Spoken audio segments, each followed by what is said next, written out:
வணக்கம். நான் மன்னார் நகரசபை தலைவர். ஜனநாயக தமிழ் தேசிய கூட்டணியின் நகரசபை உறுப்பினராக இன்று மன்னாரின் நகர பிதாவாக நியமிக்கப்பட்டிருக்கிறேன். இத்தருணத்திலே அனைத்து கூட்டணி கட்சிகளுக்கும் அதேபோன்று மன்னார் நகர மக்களுக்கும் எனது நன்றிகளை தெரிவித்துக் கொள்கின்றேன். அத்தோடு மன்னார் நகரத்தை சுத்தமாகவும் சுகாதாரமாகவும் வைத்திருப்பதோடு மன்னார் நகர மக்களின் அபிவிருத்தியையும் நாங்கள் நோக்கமாக கொண்டுதான் எமது நகரசபையின் வேலை திட்டங்கள் இருக்கும்.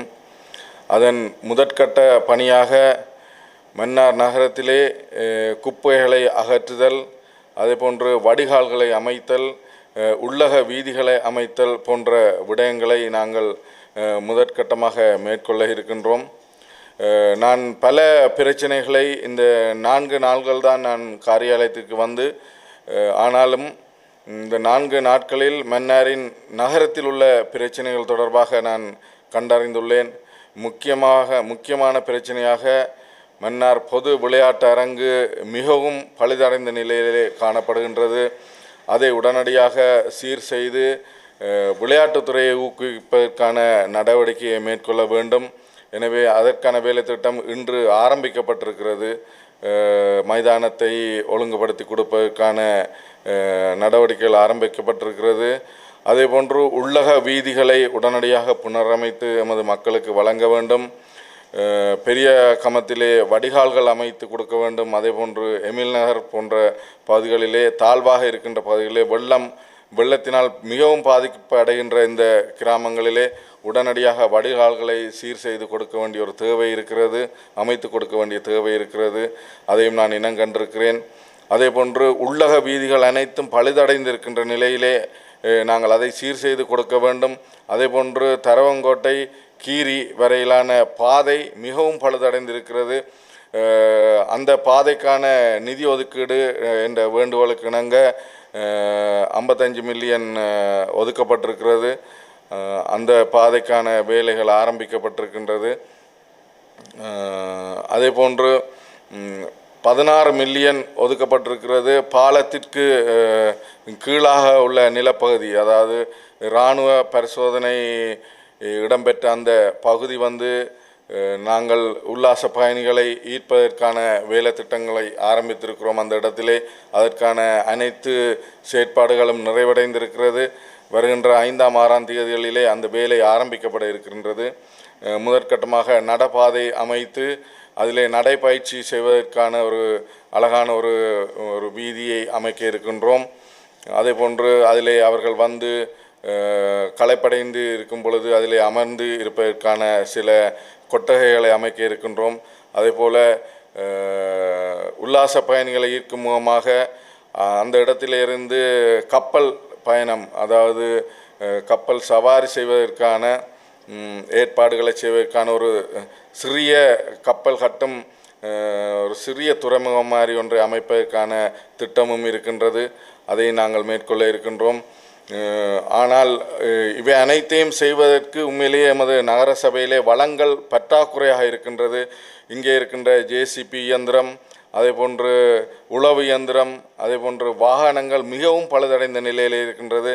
உதாரணமாக சொல்லப்போனால் ஜேசிபி வாங்கி 16 வருடங்கள் ஆகிவிட்டன. 16 வருடங்களாக ஒரே ஜேசிபியை தான் எமது நகரசபை இதுவரைக்கும் பயன்படுத்தி கொண்டிருக்கிறது. இந்த தருணத்திலே நான் எமது மத்திய அரசாங்கத்திடம் ஒரு வேண்டுகோளை விடுக்கின்றேன். மிகவும் பின்தங்கிய ஒரு நகரமாக இருக்கின்ற மன்னார் நகரத்தை நாங்கள் அபிவிருத்தி செய்ய வேண்டுமென்றால் மத்திய அரசாங்கத்தின் உதவியும் நமக்கு தேவை. இந்த தருணத்தில் இந்த வாகனங்கள் பற்றாக்குறையை எமது அமைச்சின் ஊடாக நிவர்த்தி செய்து தருமாறு இந்த தருணத்தில் இந்த ஊடகத்தின் ஊடாக நான் வேண்டுகோள் விடுக்கின்றேன். எனவே மீண்டும் எமது மக்களுக்கு அபிவிருத்தியை செய்வதற்கு நாங்கள் எந்த வகையிலும் பின்னிக்கப் போவதில்லை. அதேபோன்று நாசகார திட்டங்கள் இந்த மண்ணிலே இடம்பெறுவதற்கும் ஒரு காலமும் நாங்கள் அனுமதிக்கப் போவதில்லை. உதாரணமாக கனிய மண் அகழ்வு, அதேபோன்று காற்றாலை மின்சாரம், எமது மக்களுக்கு பாதிப்பை ஏற்படுத்தக்கூடிய அபிவிருத்தி திட்டங்களை நாங்கள் ஒருபோதும் இந்த மண்ணிலே நாங்கள் செயற்படுத்த அனுமதிக்க மாட்டோம். எனவே மீண்டும் இந்த தருணத்திலே நான் ஒன்றை வேண்டிக் கொள்கின்றேன் மத்திய அரசாங்கத்திடம். எமது நகரத்தின் அபிவிருத்தியை மேற்கொள்வதற்கான நிதியை உடனடியாக எமக்கு தந்து உதவுமாறு நான் இந்த தருணத்திலே ஊடகங்களினூடாக கேட்டுக்கொள்கின்றேன். நன்றி. அதேபோன்று முக்கியமான மன்னார் நகரத்திலே உள்ள பிரச்சனை என்னவென்று சொன்னால், இந்த திண்ம கழிவுகளை அகற்றி அதை கொண்டே கொட்டுவதற்கான இடம் எமக்கு இல்லை. அந்த இடத்தை நாங்கள் பாப்பாமோட்டையை பயன்படுத்தி கொண்டிருந்தோம். அதில் ஒரு அரசு சார்பற்ற நிறுவனம் வழக்கொண்டை போட்டு அதை தடுத்திருக்கிறது. எனவே இந்த குப்பைகளை அகற்றி கொண்டே கொட்டுவதற்கான இடம் இல்லை. நான் நேற்று அரசாங்க அதிபரிடம் நான் இதை பற்றி கலந்தாலோசித்தேன். அவர் என்னிடம் தெரிவித்தார், அதை உடனடியாக தாங்கள் மாவட்ட ஒருங்கிணைப்பு குழு கூட்டத்திலே கலந்தாலோசித்து அந்த இடத்தை மீண்டும் நமக்கு பெற்றுத்தருவதற்கான நடவடிக்கையை மேற்கொள்வேன் என்று அரசாங்க அதிபர் சொல்லியிருக்கின்றார். நான் அதற்கான முழு முயற்சியிலும் ஈடுபட்டு அந்த திண்மக் கழிவுகளை அகற்றி கொட்டுவதற்கான ஒரு இடத்தை நான் பெற்றுக்கொள்வேன் என்று நான் நம்புகின்றேன். அதேபோன்று நாங்கள் பழைய திட்டத்தின்படி கொட்டுவதும் அதை அகற்றுவதுமாக இருக்கின்றோம். அதை நாங்கள் விடுத்து அந்த கொட்டுவதை நாங்கள் இப்போதைக்கு செய்து கொண்டு இருக்கும் வேளையிலே இந்த திண்மக் கழிவுகளை நவீன முறையிலே அதை தீயிட்டு அதனூடாக பெறுகின்ற வெப்பத்தினூடாக மின்சாரத்தை தயாரித்து அந்த தீயிட்டு அகற்றப்படும் கழிவிலே பாதையிடுவதற்கான மூலப்பொருட்களை பெற்றுக்கொள்வது அல்லது கட்டட அமைப்பதற்கான கல்லுகளை அதனூடாக உற்பத்தி செய்வது போன்ற நவீன முறையிலான திட்டங்களையும் நாங்கள் இப்பொழுது கலந்தாலோசித்து கொண்டிருக்கிறேன். எனது தொழில்நுட்ப உத்தியோகத்தரிடம் நான் சொல்லியிருக்கின்றேன், இந்த திண்ம கழிவுகளை நவீன முறையிலே எவ்வாறு அகற்ற முடியும், அகற்றி அதனூடாக எவ்வாறு நாங்கள் நன்மையை பெற்றுக்கொள்ள முடியும் என்று நீங்கள் எனக்கு உடனடியாக அது சம்பந்தமான திட்ட அறிக்கையை தர வேண்டும் என்று கேட்டிருக்கிறேன். அவர்களும் அதை எனக்கு தருவார்கள் என்று நம்புகின்றேன். அதே போன்று மன்னார் நகரத்திலே ஒரு ஒழுங்கான தீயணைப்பு வசதிகள் இல்லை. எனவே மத்திய அரசாங்கம் பலமுறை எமது பாராளுமன்ற உறுப்பினர் செல்வம் அடக்கான் அவர்களும் கேட்டிருக்கின்றார், இன்னும் சரியான வசதிகளை ஏற்படுத்தி தரவில்லை. எனவே இந்த தருணத்திலே நான் மத்திய அரசாங்கத்திடம் கேட்கின்றேன், ஒழுங்கான தீயணைப்பு இயந்திரங்களை நமக்கு வழங்க வேண்டும், தீயணைப்பு துறையை இங்கே நிறுவ வேண்டும் என்று நான் கேட்டுக்கொள்கின்றேன் இந்த தருணத்திலே. அதேபோன்று மன்னார் நகரத்திலே இருக்கின்ற பொது விளையாட்டரங்கு எந்த விதமான நவீன வசதிகளும் மற்ற நிலையில் இருக்கின்றது. 50 வருடமாக எவ்வாறு இருந்ததோ அதே போன்றுதான் இன்றும் அந்த பொது விளையாட்டு மைதானம் இருக்கின்றது. எனவே அங்கு இரவிலே எமது இளைஞர்கள் விளையாடுவதற்கான வசதிகளை நாங்கள் ஏற்படுத்தி கொடுக்க வேண்டும். மன்னார் ஒரு காலகட்டத்திலே ஃபுட்பாலிலே மிகவும் சிறந்த மாவட்டமாக இருந்தது, இன்று மிகவும் பின்தங்கிய மாவட்டமாக சென்று விட்டது.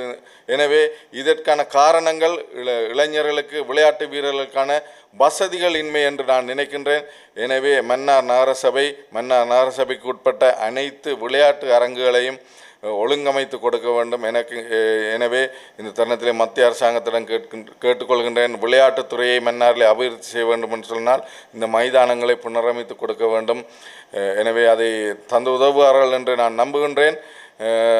பார்ப்போம் புதிய அரசாங்கம் எவ்வாறு செயற்படுகின்றது என்று நாங்களும் பார்த்து கொண்டிருக்கின்றோம். எனவே வேண்டுகோள்களை வைத்திருக்கின்றேன், இதை நிறைவேற்றி தருமாறு நான் கேட்டுக்கொள்கின்றேன்.